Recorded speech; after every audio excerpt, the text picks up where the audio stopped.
Do you not know where Brian is? Do you paint your house the wrong color? Do you explain why you don't like someone's gift? Were you raised by wolves? Let's find out. Here are things that can make it better when we have to live together. We can all use a little help. Some people don't ask themselves, were you raised by wolves? Hey everybody, it's Nick Layton. And it's Leah Bonema. And let's just get right down to it with our AMUSE-BOUCHE. Let's get in it. So for today's AMUSE-BOUCHE, Leah, where is Brian? Which Brian? Brian. Where's Brian? I don't know.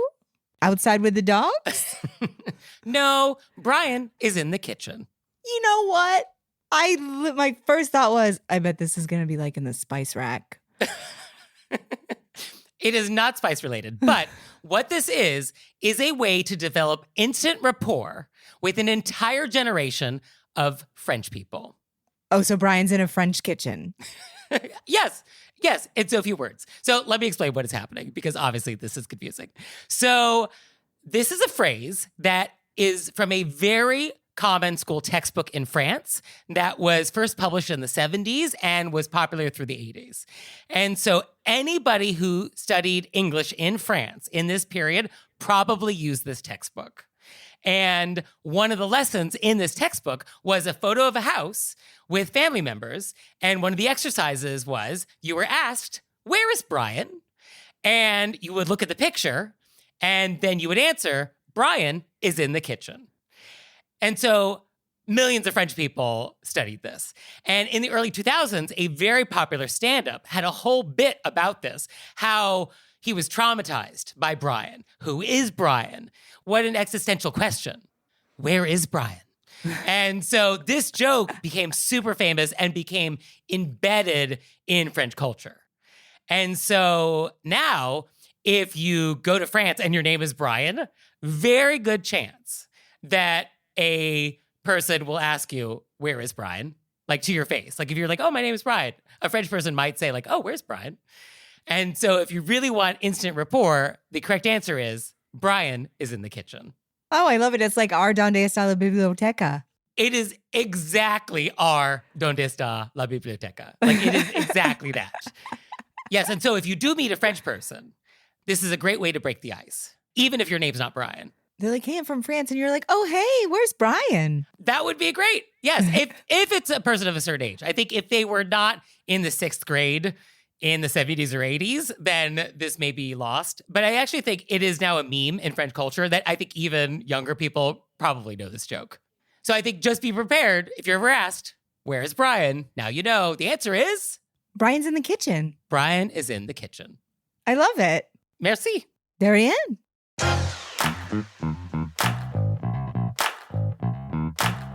And we're back. And now it's time to go deep. Deep and into apartment drama? Sure. So for today's question of etiquette, I want to talk about homeowners associations. This is so timely because at this moment, I have multiple friends who are having fights with their HOAs. And I was like, wow, it really seems like something's going on. Yeah, it's a thing. So basically, an HOA, a homeowners association, it is a private corporation that governs a residential community. So in New York, we have condos and co-ops. In many other parts of the country, it's called an HOA. But generally, the idea is your neighbors run the place and then pass judgment and come up with rules. And so, well, it's rules and dues. You pay money. Yes. You pay money just to keep it all going. And then many homeowners associations also have the ability to fine you money if you break the rules. And so that gets interesting. I haven't met a person yet who has had a good experience with their HOA. So, yeah, it's not great. I mean, in New York City, it's pretty much the deal for everybody that you basically have some overlord of some sort. Because either you live in a rental building and then you have a landlord. You live in a condo where there's still a condo association. It's not lawless. You're not allowed to do whatever you want at all times. Or you live in a co-op, which is basically like a condo, but like dialed up a notch in terms of scrutiny. And so, yeah, it's sort of a blessing and a curse at the same time. Like, I like that I don't have to worry about like taking out the garbage and somebody else handles like paying the water bill. Like, I appreciate that. But yeah, if I wanted to install a new dishwasher, I have to get permission. I have to get certificate of insurance from the delivery person. I have to schedule a move and schedule the elevator time. I have to make sure that it's only between the hours of 9:30 and 4:30, Monday through Friday, not on holidays. And so, yeah, I mean, I do envy people who just live in a house where if they want to just like do something on a Saturday at 2 a.m., hang a picture, they could do it. I'm not allowed to be banging with hammers at 2 a.m. on a Saturday in my house. I also know, I mean, I understand the idea that your dues, like you're paying in for the community spaces. Yes, yeah. If there's a pool, there's common spaces. Yeah. And then, so a friend of mine right now is fighting with her homeowners association because there was like a leak in the common space that they all pay for, but in front of her apartment. Oh. And then they were like, you have to pay for it. Oh. And she's like, but it's not coming from my house and it's in the common space. And then they were like, well, we have to send somebody over to, you know what I mean? So it was like a whole thing. She had to spend all of her time proving that it wasn't her, that it was, even though it was clearly not, you know what I mean? And then it was like a fight to get what they were all paying the money for covered. Yeah, and this is quite common, unfortunately. So I was thinking from an etiquette perspective, like, why is it so maddening, some of these? And what I was thinking is that historically, if we had an issue with our neighbor, we would just like talk to them like, hey, your hedges are a little tall or a little unruly. Like, you know, could we do something about it? And you would actually just like have a neighborly relationship. And in a lot of these communities, instead of doing that, you just complain to the HOA and then they like enforce the rules. And we've missed that sort of neighborly connection. And I think the fact that that's missing, I think actually is part of the problem. I do understand the concept of we're all in this community and we're all want to take care of this, our community together and make sure it's updated and safe. And I think that's a nice idea. It just seems like it has gone awry. Yes. And I think that the fundamental structure of it is a little awkward because you have like the association board or the co-op board or the board of managers in a condo. And these are also your neighbors. So the same people who are like enforcing the rules, fining you, are also the people you need to say hello to and be pleasant to when they're like walking their dog in the morning. And like there's a tension there. And that tension, I think, is part of the problem because you don't have a break. You were always a guest in your own home, your own community. You were always subject to some higher authority. And so what are the etiquette rules? I guess this is the question. I think it would be to be clear and concise and polite and direct. Yeah, polite and direct. I think that's good. And I think communication is key. I mean, I think if we can talk to our neighbors before we loop in like management or the HOA, that's good. Like if you have some issue with your neighbor, like, you know, just see if you can privately resolve it. Like it's pretty provocative to escalate to the HOA immediately. Yeah, it seems like you should try to solve it politely together. And then if you can't. Yeah, like if you're mad that I parked in my own driveway for more than 24 hours, which is a rule in a lot of HOAs. What? You're mad about, yeah, they want you in your garage. They don't want like cars parked in the driveway. What? I know, the driveway is like for some guests, but a lot of HOAs, yeah, you're not allowed to park your car for more than 24 hours in your own driveway. What? Yeah. It's your driveway. Yeah, but your car should be in your garage. What if you have other stuff in your garage? Why is that? Because that's where I put my gym equipment. A lot of HOAs, yeah, this is actually the rule. Yeah, you cannot park for more than 24 hours in your driveway. Yeah, they just don't want cars piling up, I guess. You're like, not me backing up for 1 second and then pulling back in just to be like, well, I was out. I'm back now. New 24 hours. Well, I feel like that could be maybe the loophole. But if you are going to be buying into an HOA, it's really good to read the rules first so that you know, like, oh, this is an HOA that cares about how high my grass is or what I can do in my driveway or what color my shutters are or what kind of holiday decorations I can have at my front door. I'm so glad you brought that up, Nick, because I would want to know that first. Yes, I think especially for you, if you buy into a homeowners association that has very strict holiday decoration rules, this is not for you. It's not for me. It's not for you. No, you want to be in the community that is like famous for people coming from a 100-mile radius to specifically see these houses. That's the Christmas you want. That is the Christmas that I want. But then the flip side is in that HOA, if it is an HOA, they probably have rules that make you do Christmas decorations. So you're now obligated to do Christmas decorations. Well, I'm fine. You don't have to tell me twice. Well, but think of the resale value. It's all about resale value. I just thought I want to make sure everybody's seen Christmas with the Cranks really quickly. I think most people have. If not, I'll post a link to the trailer in our show notes. It's the people who aren't decorating and they get the what's what. And then I think if you're on the board of one of these HOAs, I think etiquette is all about being consistent. So I think we want to make sure that we're not playing favorites. We are not actually benefiting ourselves, unjustly enriching ourselves based on our position, and making sure we're treating all our neighbors fairly. Because I think the major complaint of these HOAs is feeling like something's not fair. Yes. And feeling singled out. And also, there is this weird dynamic that does happen where some residents do feel maybe afraid to speak up about certain things for fear of retribution. Because if an HOA or a condo board or a co-op decides like, oh, we really don't like this person, there's a lot of things they could do to just make your life unpleasant. They can make it difficult to refinance. They can give you a hard time about other things. It just, so a lot of residents can feel like, oh, I don't want to say anything and I'm just going to let something go just because I don't want to make waves. But I don't love that that's how many people feel. So as a board member, I think it's really important to know that a lot of people do have those feelings and to try to counteract that by being open and sort of welcoming for criticism. That made me so sad. You're like afraid to address something because you are worried that somebody won't let you refinance your own home. Yeah. This actually comes up in New York City co-ops more often than it should, where somebody doesn't want to complain about management, like the managing agent, and how terrible they are or incompetent, or if they dropped the ball on something, or if they were slow dealing with some application, because they can just then slow walk everything else for your life. Right. Like if a managing agent decides they don't like a resident, they really do have a lot of tools in their toolbox to make things unpleasant for you. And so, it's just sort of the nature of the beast. I mean, that's why there's so much Christmas tipping that is happening, because it's sort of like, oh, please like me. Please just make my life pleasant here.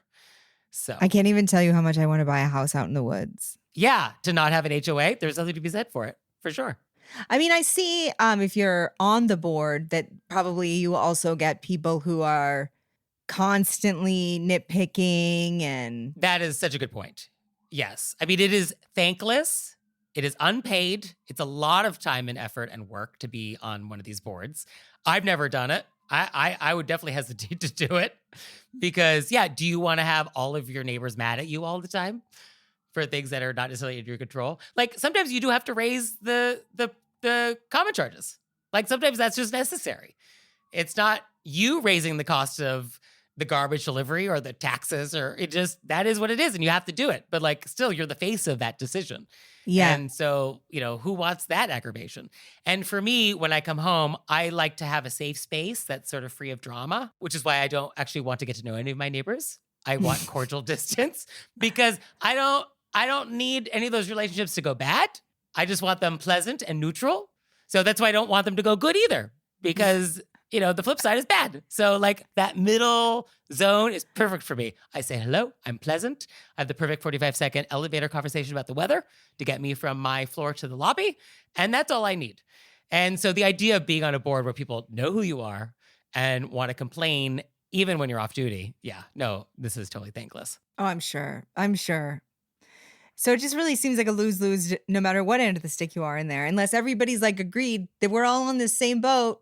Can we just be open and polite and communicate well and not be too hard on people and know that, and everybody just tries their best. Yes, and I think a lot of them probably are that. We just don't hear about those. Yeah, we just don't hear about those. And the horror stories are the ones that are the loudest. And there's that wild account now online. I can't even tell if it's AI or real, where they were like posting videos of insane homeowners association meetings. We'll post a link to it in the show notes. That is so amazing because you aren't sure. Because HOA rules can be so insane that like, what is fiction? What is reality? Yeah, very it's blurry. Wild. Yeah, when the shade of tan isn't quite right on the shutters. And people are yelling. Yes. Yeah, could be real. Who could say? We can't say. So HOAs, like a lot of things, there's good, there's bad. From an etiquette perspective, I think we just try to remember our training, be polite, be communicative, be direct when appropriate, and hope for the best. Or move into the woods. Or move to the woods and not have one. These are your options. And we're back. And now it's time to take some questions from you all in the wilderness. Ow! So our first question is, quote, recently, I organized a joint gift with our immediate family for my brother-in-law. Let's call him Chad. It was a gift card to enjoy a day at a resort. Think pool, hot tub, sauna, on-site bicycles, etc. There was also a separate gift card to one of our favorite restaurants nearby in the same area. His wife and my sister, let's call her Lisa.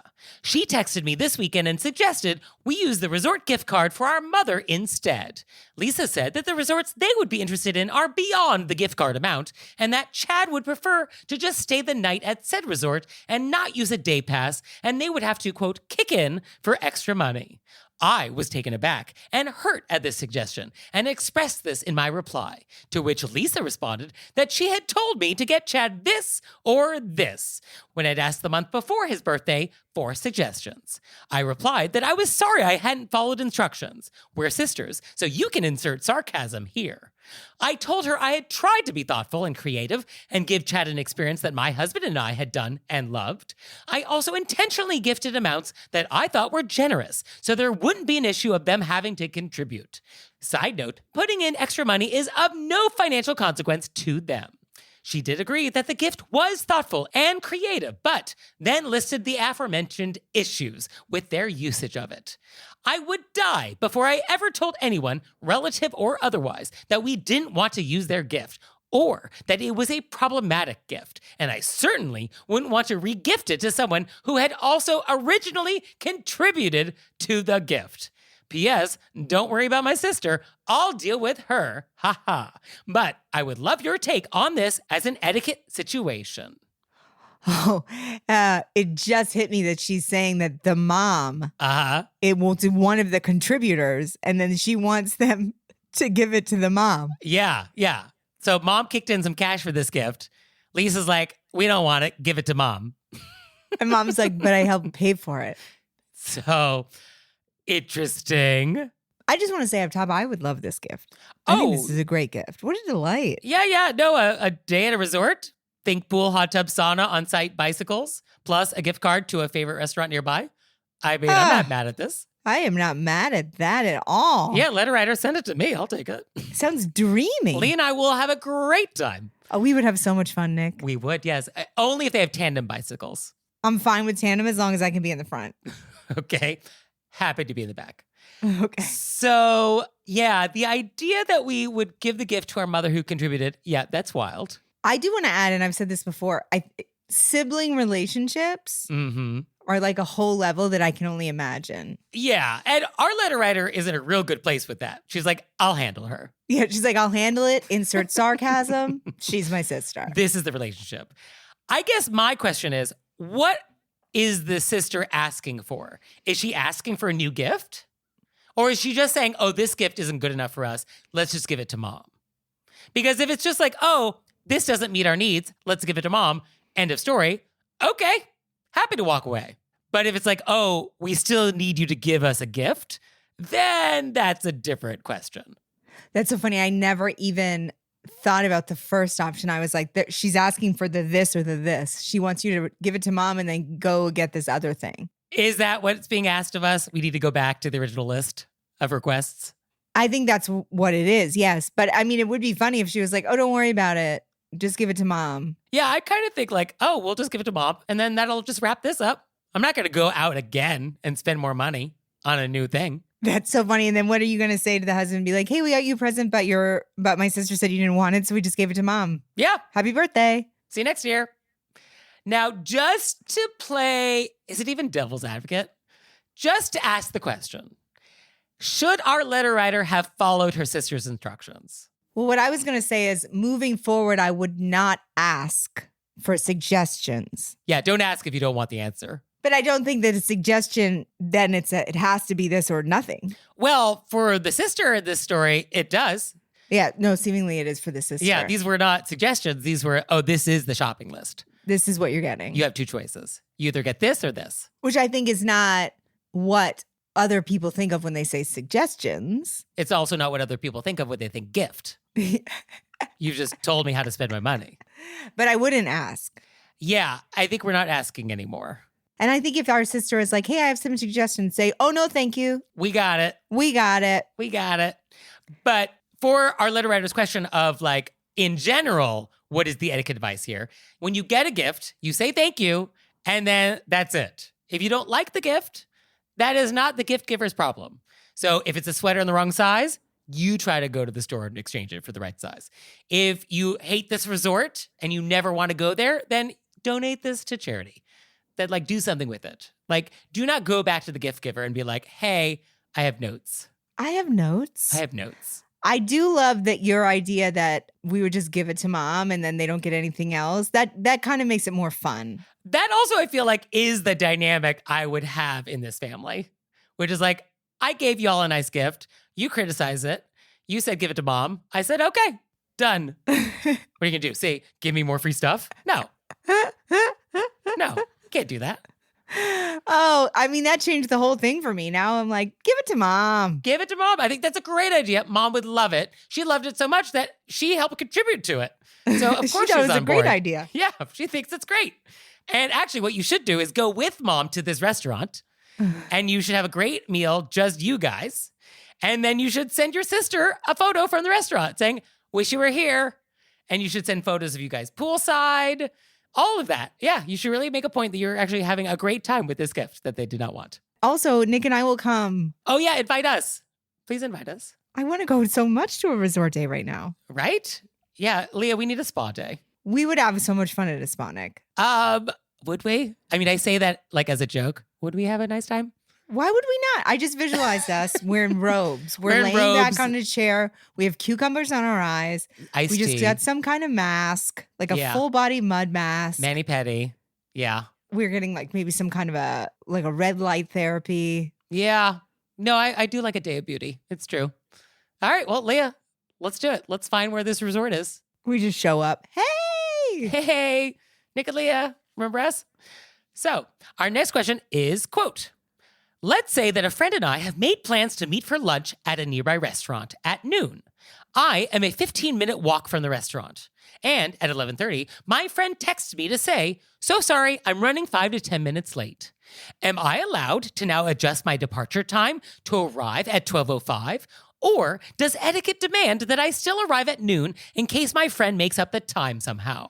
Note that there's no reservation at stake, so our arrival time isn't important for claiming our table.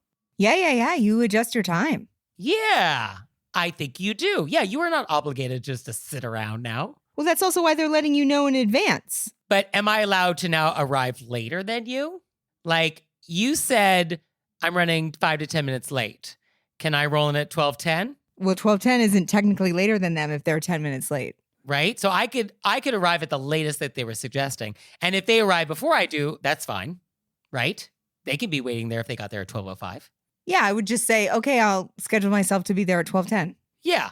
Is there a world in which we wouldn't do it this way? No. Well, I would definitely not get there at 12. Unless I'd already left, but I haven't. No. So this is fine. Yeah. Yeah. So this was easy. It was nice because, sometimes I feel, oh no. And here I'm like, yeah, get there at 12:05. Yeah, I do like this sort of grapefruit granite palate cleanser of question where it's just refreshing. It's just a simple, yes, here's the answer, very clean, done. Do 12:05. 12:05, easy peasy. And I also like that the friend is giving us a whole half hour heads up because seemingly knows how long it takes us to get there. So they've given us enough time we haven't already left. So now we can change when we leave. And I do appreciate that we're getting a heads up at all. I think most people, if they were running 5 to 10 minutes late, wouldn't say anything at all. And they would just think that 5, 10 minutes, that's still in the zone of being on time. 10 minutes isn't. I don't think so. 5, I'm okay. 5 is but 10 is a whole other time. 10, yeah, because 10 becomes ish, right? 12:10 is no longer 12. Yeah, well now 12, it's almost 12:15. It's almost a quarter past 12. Right, yeah. So 12:10 is now late. But 12:05, Okay. I think if you do roll in at 12:05, you still need to apologize. Like, oh, sorry to keep you waiting. But Yeah, it's still late. it's still late. But yeah, 12:10. 12:10 is provocative. 12:10 is a whole other, 12:10, we're practically in a whole nother time zone. So you out there, do you have any questions for us about time zones or anything else? Let us know. You can let us know through our website, wereraisedbywolves.com, or you can leave us a voicemail or send us a text message, 267-CALL-RBW.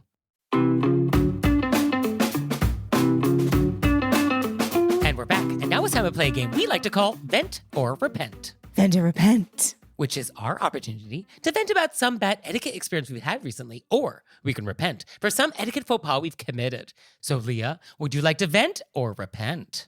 I'm going to repent. Oh, okay. What did you do? So for our listeners, there's a term called, when you're a comic, you get the light, which is actually a physical light at the Right. back of the room that shows that you either have 1 or 2 minutes left. Right. So, yeah. So you're doing your set. You're on stage at the back of the room above the audience. There's a light. Tells you how much time you got left. Got it. So I'm at a show. It's actually a really fun show. Mm. And I was out of town and we get the lineup texted to us. I'm doing less time than everybody else on the lineup. Oh, so it's like 10 minutes for A, B, C, D, 6 minutes for Leah, Yeah, 10 I minutes was for like, everybody else. what? And then I was like going back through like my history with this person. I was like, did I do something? Like I usually close out their shows. I had asked to go in a different place in the lineup because I couldn't leave the dogs for a certain amount of time. So I was like, maybe did I overstep? You know, I'm going through all Sure. these things, but I'd politely asked. I'd given enough heads up. I explained the issue. You know, then I was like, could it be that?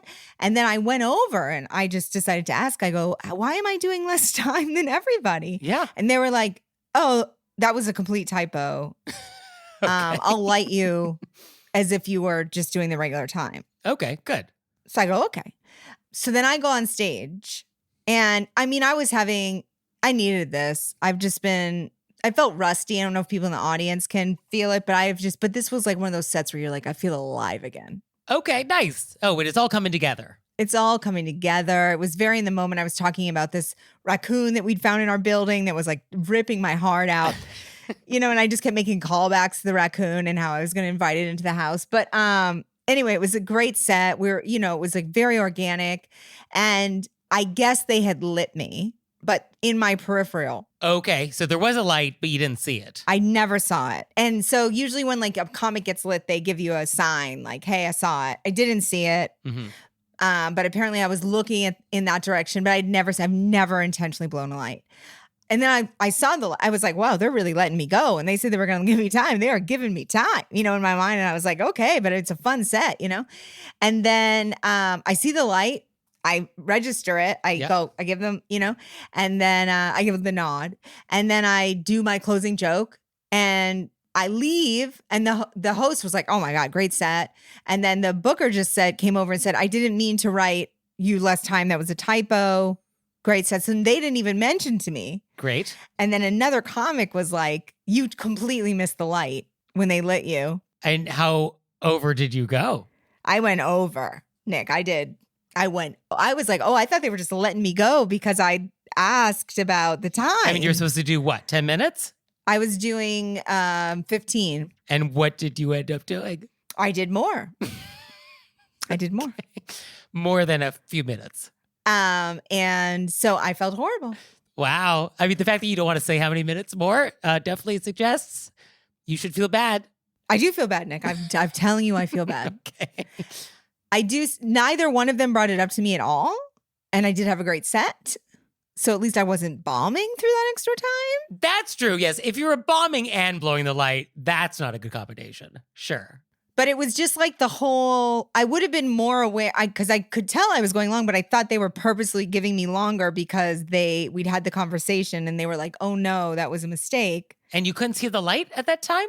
Why are we not registering that the light is going? Because nobody lights you from the side. Everybody lights you from the front. Oh, okay. So I wasn't even looking in that direction for the light. Right. Yeah, that's kind of weird, right? Well, the person who told me, they were like, well, he lit you way on the side, like out of your eye line. Oh, well, okay. All right. Well, you won't do that again. I won't do that again. I normally ask, where am I being lit from? That's a question I always ask. Yeah. I didn't ask because I just was like, oh, they're only way from the front. Because I was focusing on this other thing. What did I do to upset everybody? So I didn't ask my normal questions because I fear doing this so much because some people blow the light all the time. We all know who the light blowers are. Yeah. They have a reputation. They have a reputation because you can't get them off stage. Even when they're doing badly, they just keep going. Ugh. But now I've blown the light. It happened. And, I feel bad about it. But I'm going to go back to my thing where no matter what's happening, I'm going to go, where am I being lit from? So speaking of things in the wrong spot, I would like to vent. And so I was recently dining here in New York City at a fancy schmancy restaurant. And I would just like to report that I sat down and the table was set incorrectly. There was a fork, an oyster fork, that was set and it was on the left. I said left. Did you hear me, Leah? I know I passed out for a second. I thought, no, the horror is not on the left. The oyster fork on the left. Can you imagine? I cannot, Nick. Can you imagine? Yes. So imagine my shock and horror and disappointment to sit down at this meal and to see this. Because then I'm thinking, well, if you can't do this right, what am I in for? I mean, you just practically imagine that there were like pirates going to run out of the kitchen. Savage. So, yes, the oyster fork was on the left. And as we know, the oyster fork does go on the right for many reasons. One of them, which is there is no oyster knife. And so, of course, the oyster fork is only used in the dominant hand, which for most of us, except for Leah, is our right hand. And so it goes on the right side. Now, I was thinking do we think this restaurant does this on purpose? Because most people don't know this rule. And it's actually more confusing to have the oyster fork on the right for diners who don't know better. Is that what we're doing? We're purposely doing it wrong to accommodate people who don't know. But surely we can't be living in that world. You know what? I wonder if the owner of the restaurant was left-handed and they said, I'm tired of these rules. Well, then let's switch everything. Let's just have all the forks. No, because then all the forks are on the left. When you eat continental, Leah, are you eating it with the knife in your right hand? Am I eating in the continental United States or am I eating? When you are in Europe. In which continent? When you're having your croque madame. Which seven continents am I on? Yes. When you are eating not American style, are you switching fork? What are you doing with your forks? I'm trying to think the last time I dined with you, what you were doing. I wasn't paying attention. The fact is I don't really pay attention to what I do with my forks either. So my guess is that it's sort of every day it's a new thing. Could be multiple things in the same meal. Who knows what you're capable of? It's actually quite possible that I switch. Although, here's the secret. I do too sometimes. Look at you. I know. Sometimes some bites are one way. Sometimes some bites are another way. I'm so global that I don't know where I am on the map sometimes. And so I just forget. But yeah, this restaurant, too fancy to not know the rule about oyster forks. So I was just a little disappointed. So the real question is, should I send them a letter? Is it a handwritten letter? Oh, if I was going to do this, I think if you're going to complain about oyster fork placement, it does need to be handwritten. I don't think you can send that email. Well, I don't think you should send it as a complaint. You should send it as a... Imagine my surprise. Or even, I just want you to know oyster forks historically. Historically, as in today. As in most of the time. To the present day, yeah. Okay, an FYI letter. Dear restaurant. I would love to be the person that opened that letter. I would be like, can you imagine? Although I think what's hilarious is this restaurant, I'm sure this is the least problematic mail that they get. But okay, I will consider writing this letter. I will consider this, and then I will be interested to see if I get a response. Yes. I guess the real question is, do I want my name associated with this letter? Can I send it anonymously? I mean, the thing is that for us being me and the Wolves family, you would be doing it for the plot. We want to know, is Nick going to send this letter? I would do it for the plot, yeah. Because we're not associated with it. So would I want this restaurant to post this letter on their social media account and tag me? That's the question. And then would I want the mockery that would then result? I guess that's really the question. That is the question, Nicholas Can Layton. I be prepared for global ridicule? It's not a no. But I'll keep you posted.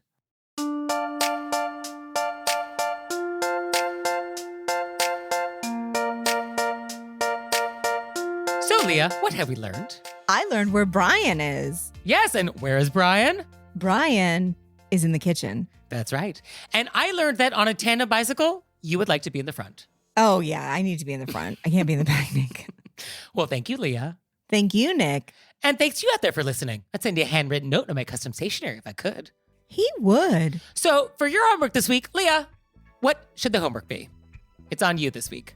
Well, Nick, if you let me pick. You get to pick this week. Yes, you are in charge. So I like the idea that this week we all wake up every morning and we list 3 things we're grateful for. I think it's a great way to start the day. Every day this week, like we have to do this 7 times. We have 7 to come times. You're lucky it's only 3 things because I do 10. So we have to come up with 21 things this week. That's what you're saying. Yeah, well, Nick, if you can't do 21, you can do the same 3, but when you wake up, you just have to say it out loud. Oh, I have to do this out loud. Yeah. Okay, that's your homework. And we'll see you next time. Bye. Bye.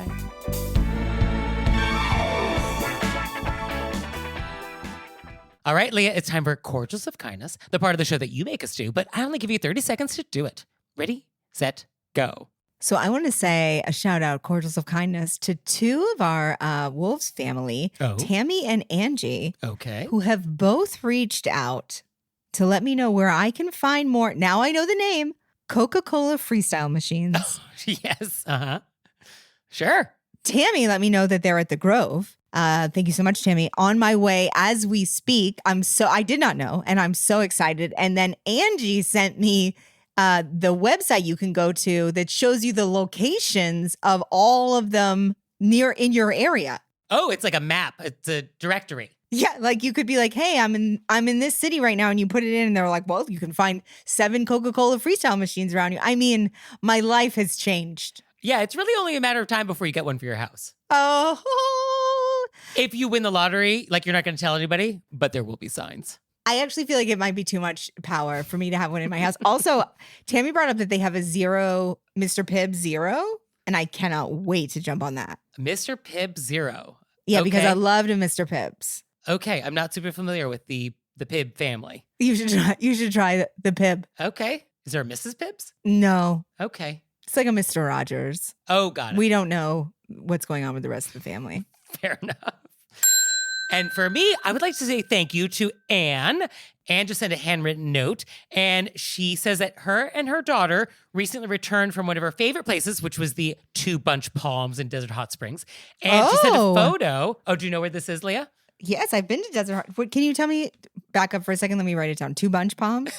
Yes, 2 Bunch Palms.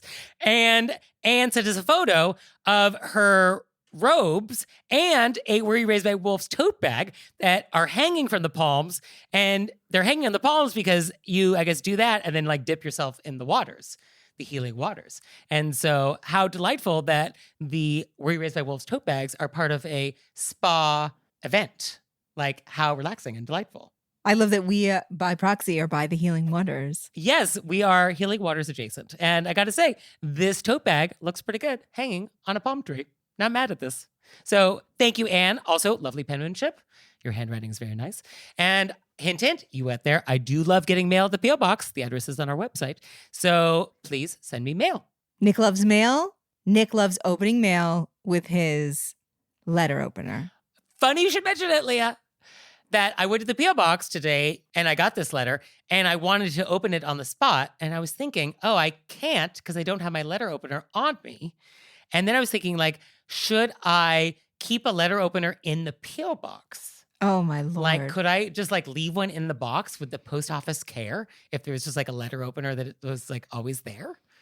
Could I do that? Is that It's so allowed? amazing. It's like you travel without your fingers. How How can I open this letter? How Can't can be I opened. open it? It can't be done. I had to have a letter opener for this and I had to wait until I got home, which was fun because then the anticipation builds because I know like a nice letter like this is not like a bill. And so it was kind of fun. Like, oh, I get to rush home and then like see what Anne sent me.